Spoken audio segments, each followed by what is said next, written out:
अस्सलाम वालेकुम। मेरे चैनल स्टोरी एंड टेज में खुश आमदीद। आज मैं आपके लिए एक बहुत अच्छी और एक बहुत दिलचस्प कहानी लेकर हाजिर हुई हूँ। लेकिन कहानी शुरू करने से पहले मेरी आप लोगों से गुजारिश है, प्लीज़ मेरे चैनल को ज़रूर सब्सक्राइब कीजिए, लाइक कीजिए और कमेंट सेक्शन में अपनी राय का इजहार ज़रूर कीजिएगा। बढ़ते हैं कहानी की तरफ। मेरा और कलम का रिश्ता बहुत पुराना था। मैं हर वक्त दिलचस्प और अनोखी कहानियों की तलाश में रहती। यूँ तो हर एक औरत एक कहानी होती है, एक दिन मुझे भी एक कहानी बन जाना था। मगर मुझे ऐसे अछूते मौज़ूआत पे लिखने का बहुत शौक़ था जो लोगों की नज़रों से पहले ना गुजरे हों। मैं गली के कई ऐसे घरों में जाके बैठती जहाँ ख़वातीन का आना जाना होता। वहाँ मुझे बआसानी कई कहानियाँ मिल जाती। मैं अपनी एक ऐसी ही मिलने वाली के घर जब पहुँची तो वो बुर्का पहने कहीं जाने की तैयारियों में थी। मैंने पूछा, खैरियत है आंटी, बड़ी परेशान लग रही हैं। हाँ बुशरा, बस खैर ही है। सफ़ीना की राह से तबीयत बहुत ख़राब है, लगता है नज़र लग गई, दम कराने जा रही हूँ।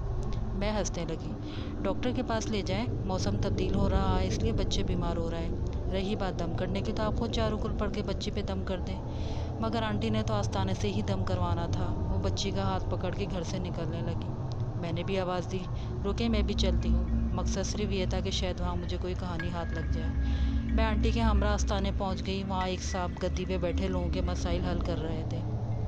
किसी को तावीज़ दे रहे थे तो किसी को दम कर रहे थे। मर्दों के मुकाबले ख़वातीन की तादाद ज़्यादा थी। सफ़ीना को दम करा के आंटी जाने के लिए खड़ी हुई तो मैं भी इनके साथ वापस आ गई। अगले दिन जुमेरात को मैं फिर आस्ताने पहुँच गई। कल के मुकाबले में आज रश बहुत ज़्यादा था। मैंने गद्दी पे बाजमान साहब को देखा तो उनकी आंखों में से नशाई थी। मैं एक तरफ दीवार से टेक लगा के बैठ गई। औरतों के बड़े आम से मसाइल थे। किसी की सास जालिम थी, किसी की औलाद नाफरमान थी, किसी का शौहर दूसरी औरत के चक्कर में था। गर्ल्स को भी मसला ऐसा ना था जिस पर कहानी लिखी जा सके। आहिस्ता आहिस्ता ख़वातीन का रश कम हो गया। अचानक दरवाजे से दो ख़वातीन नमूदार हुईं जो एक जवान लड़की को पूरी ताकत से घसीट कर आस्ताने में लाने की कोशिश कर रही थी। मगर वो लड़की भी अपनी पूरी ताकत लगा के अंदर ना आने की कोशिश में थी। इसके पीछे एक मर्द था।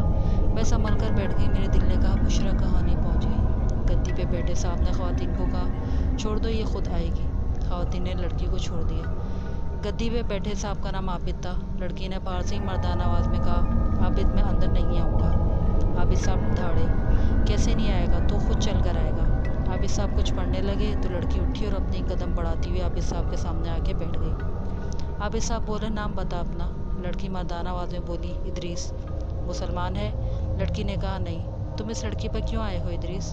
मेरी मर्ज़ी, लड़की ने जवाब दिया। आबिद साहब और इदरीस यानी इस लड़की में सवाल जवाब होने लगे। मुझे लगता है ये लड़की ड्रामा कर रही है या फिर शिज़ोफ्रीनिया की मरीज़ है। ये जिन्नात वाला मामला हरगिज़ नहीं है। मैं लड़की से कुछ फासले में बैठी हुई थी। न जाने मेरे मन में क्या समाई कि एक सवाल मैंने भी लड़की से कर लिया, इदरीस, क्या तुम इस लड़की को छोड़ के मेरे अंदर आ सकते हो? आबिद साहब ने गुस्से से मुझे देखा। मोहतरमा, आपको अंदाज़ा भी है आप क्या कह रही हैं? मैंने कहा, जी आबिद साहब, बस एक तजर्बा करना चाहती हूँ। अभी मैं और आबिद साहब बात ही कर रहे थे कि मुझे अपने कान के करीब एक हल्की मर्दाना आवाज़ सुनाई दी। मैं आ गया हूँ बुशरा। मुझे खौफ महसूस हुआ। मेरा तजर्बा ही गलत था, ये तो वाकई जिन है। सामने लड़की बैठी बली चंगी हुई दिखाई देने लगी। आबिद साहब ने मेरी तरफ देखते हुए कहा, मोहतरमा आप जाएं, जब आपको अपने कहे पे पछतावा हो तो तशरीफ़ लाइएगा। मैं उठकर घर की तरफ चल दी। आई तो अकेली थी मगर वापसी में एक मेहमान यानी इदरीस को साथ लिए जा रही थी। घर पहुँच के मैंने इदरीस से सवाल किया, क्या इदरीस तुम अभी भी मेरे साथ हो? इदरीस ने मुख्तसर सा जवाब दिया, हाँ। इदरीस, मुझसे कोई ऐसी वैसी हरकत ना करवाना जिसकी वजह से मुझे किसी के आगे शर्मिंदा होना पड़े। इदरीस ने कहा, बुशरा बेफिक्र हो जाओ, आज से मैं और तुम दोस्त, हाथ मिलाओ। मैंने हवा में आगे हाथ बढ़ाया तो चंद सानियों में मुझे लगा कि मेरा हाथ जलते तवे से टकरा गया हो। इदरीस ने कहका बुलंद किया, बुशरा तुम खाकी हो और मैं आतिशी। मैंने तरकी बतर के जवाब दिया, इदरीस तुम भूल रहे हो कि मैं अशरफुल मखलूक़ात हूँ। इदरीस ने फ़ौरन ही मातरत कर ली, बुशरा, मेरा मकसद तुम्हारा दिल आज़ारी ना था। इदरीस ने बताया, इसका ताल्लुक़ मिस्र से, मिस्र जो जवाज़ों से भरा एक मुल्क है। इदरीस जिन होने की वजह से सरहद की कैसे आ रही है। इदरीस हर मौजू पे बेहतरीन बात करता था। इसे बहुत मालूमात थी। वो घंटा घंटा मुझसे बहस करता और बहस में मैं जीत जाती। इदरीस की सियासत पर भी बहुत गहरी नज़र थी। वो हर मुल्क की सियासत पर बात कर लेता था। इदरीस की और मेरी दोस्ती बहुत गहरी थी। इदरीस किसी भी इंसान से ज़्यादा एक बहुत अच्छा दोस्त है। आज मैं मुल्क के मशहूर राइटर हूँ। मेरी लिखी कहानियाँ, अफसाने, ड्रामे लोग सालों साल याद रखते हैं। ये कहानियाँ मुझे इदरीस देता है। इदरीस ने और मैंने मिलकर कई नेकी के काम भी किए। मेरे एक दूर के रिश्तेदार चाचा वाहिद अपने मकान के कागजात के बारे में बहुत परेशान थे। ऑफिस से घर आते हुए कागजात कहीं गिर गए थे। FIR दर्ज कराई गई, बहुत ढूंढा मगर कागजात मिल के नहीं दे रहे थे। ان کاغذات کا کوئی غلط استعمال بھی کر سکتا تھا تو چاچا بڑی مصیبت میں آ سکتے تھے۔ چاچا کی پریشانی ایسی تھی جو دیکھی نہیں جا رہی تھی۔ میں نے ادریس سے کہا، اگر تم کسی طرح مدد کر سکتے ہو تو یہ بہت بڑی نیکی ہوگی۔ ادریس نے مسکراتے ہوئے کہا کہ میں کوئی سپر مین یا اسپائڈر مین نہیں ہوں، ایک جن ہوں۔ میں بولی، ادریس تم ہی ہو یہ کام بآسانی کر سکتے ہو۔ پھر ادریس نے پتہ لگایا کہ کاغذات کہاں ہیں تو معلوم ہوا کہ کاغذات پولیس کے پاس ہی پہنچ گئے ہیں، مگر وہ واپسی کے خود باری رقم کا مطالبہ رکھتے تھے۔ ادریس نے فون پر ایک پولیس کے بڑے افسر کی آواز نکالی اور حکم دیا کہ واحد نامی صاحب کو ان کے کاغذات ان کے گھر پہ دے دیے جائے۔ ایک پولیس والا چچا کے گھر آیا اور کاغذات دے کے چلا گیا۔ یوں چچا واحد کی ادریس نے اس طرح مدد کی۔ اس طرح ہی ایک محلے میں ایک نہایت ہی شریف بزرگ علیم الدین کی بیٹی آسیہ تھی۔ آسیہ کو ایک لڑکے سے محبت ہو گئی اور آسیہ معصوم اور کم عمر تھی، جبکہ وہ لڑکا بہت شاطر اور چالاک تھا۔ آسیہ کو نہ جانے کیا کیا خواب دکھا رہا تھا کہ وہ اس کے ساتھ فرار کا منصوبہ بنا بیٹھی۔ اس لڑکے نے آسیہ کو نقدی اور زیور بھی چرا کے لانے پہ راضی کر لیا۔ ایک دن مذاق میں ادریس نے کہا کہ بشرا آج رات تمہارے محلے کی ایک لڑکی اپنے عاشق کے ساتھ فرار ہو جائے گی۔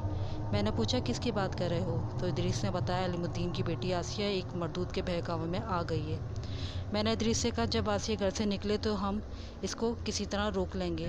ادریس نے مسکرا کر جواب دیا کہ بی بی بشرا مجھے جن ہی رہنے دو، فرشتہ نہ سمجھو۔ ہر روز نہ جانے کتنے واقعات ہوتے رہتے، میں کس کس پر پہرا لگاؤں گا؟ میں تمہارا دوست بنا ہوا، تمہارے محلے کا چوکیدار نہیں۔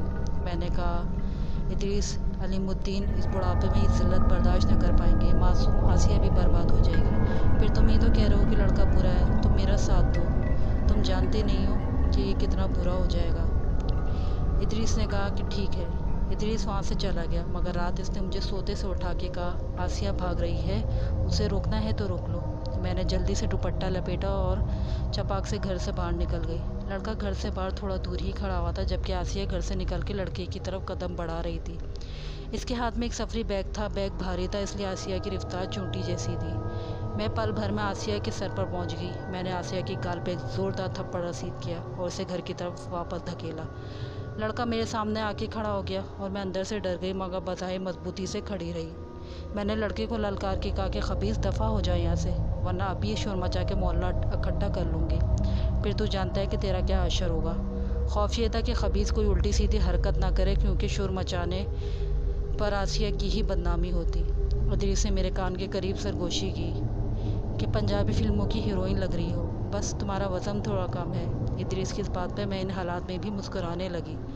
آسیہ واپس گھر کی طرف پلٹ گئی۔ آسیہ کا پلٹنا تھا کہ ادریس نے اس لڑکے کو مکے اور لاتیں رسید کرنا شروع کر دی، اور وہ گھبرا کے سامنے تو کوئی نہیں، پھر یہ کون بری طرح پیٹ رہا ہے مجھے۔ ادریس نے اس کی اس قدر دھلائی کی اور وہ واپس میرے ساتھ میرے گھر آ گیا۔ مردود اب کسی لڑکی کو نہیں ورگلائے گا۔ ادریس تم نے اس کو اتنا مارا ہے کہ اس کے عشق کا جن اتر گیا ہوگا۔